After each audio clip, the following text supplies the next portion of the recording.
Last ব্লগে তোমরা দেখেছিলে আমি গেছিলাম দিদির বাড়িতে, তো তোমাদের বলেছিলাম হয়তো আমি ঘুরতে যেতে পারি ওদের সাথে। তো হ্যাঁ, আমরা সেই মতো বেরিয়েও পড়েছিলাম, আমি, দিদি, দাদা আর দিদির হাজব্যান্ড মানে আমার জিজু, সবাই মিলে বেরিয়ে পড়েছিলাম। তো ফার্স্টে একটু কোচবিহার থেকে বেরিয়ে আমরা চলে গেছিলাম একটা চায়ের দোকানে।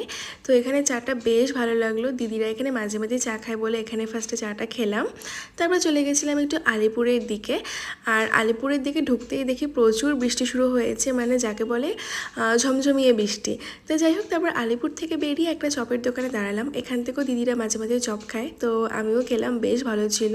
তারপরে চলে গেছিলাম আমরা একটু বক্সা আর রাজা ভাত খাওয়া এইসব দিকে। আর ওদিকে গিয়ে ফার্স্টে আমরা খুঁজছিলাম মোমো, কিন্তু তখন বাজে রাত্রি 11:30 আর চারিদিকে পুরো অন্ধকার জঙ্গল। তো সেই মাঝে একটা মোমোর দোকান ছিল যেটা প্রায় বন্ধ বন্ধ অবস্থা ছিল, কিন্তু ওদেরকে বলার পরে ওরা বললো যে হ্যাঁ মোমো আছে।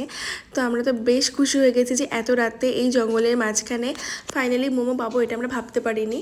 তো যাই হোক, আমরা চিকেন মোমো অর্ডার দিয়েছিলাম আর মোমোটা খেতে ভীষণ টেস্টি ছিল।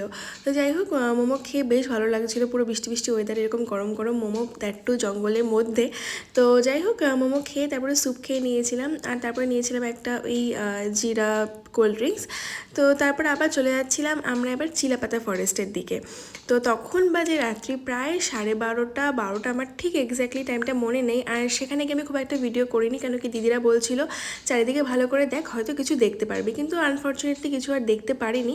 কিন্তু এর মাঝখানে একটা ইনসিডেন্ট হয়ে যায়। আমরা যখন এই জায়গাটা দিয়ে ক্রস করছিলাম, রাস্তার মাঝখানে একটা বাচ্চা পড়েছিল, ও চলতে পারছিল না, ওর আসলে পাটা ভেঙে গেছিলো।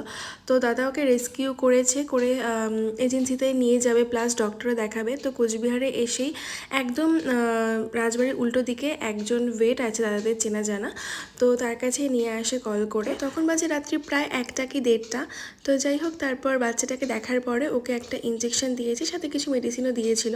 তারপর দিদিরা ওকে নিয়ে বাড়িতে চলে গেছিলো। তো যাই হোক, আজকের মতো ভিডিওটা এখানেই। ভিডিওটা ভালো লাগলে please do like, share, subscribe. দেখা হচ্ছে নেক্সট ভিডিওতে।